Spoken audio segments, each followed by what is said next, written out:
Hi, this is Jay from FastPath. Welcome to the second video in the series. We will be discussing ARV, the after repair value. Let's say you live in a 3-bedroom, 2-bathroom house. It has 1,800 square feet and a 1/4 acre lot. It was built in 1978, a true classic. A few weeks ago, you found out that your neighbors sold their house for $275,000. It was virtually identical to your house, except it was all fixed up. They completely redid the master bath with an amazing tile shower, great new vanity, and awesome lighting. The other bathroom was redone as well, floor to ceiling with very modern finishes.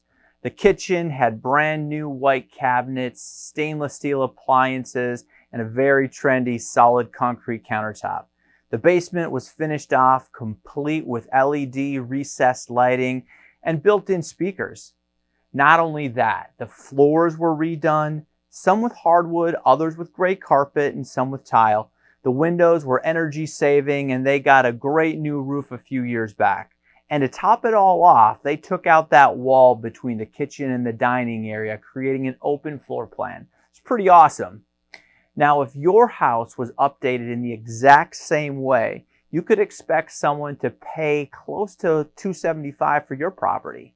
But if your house needed some or all of those updates, then your house would sell for less than $275,000. So, if you hired a contractor and were to add all of those items to your place, well, our place once we buy it, someone would pay $275,000 in the future. That value is called the after repair value, or the ARV. So your house's ARV would equal $275,000.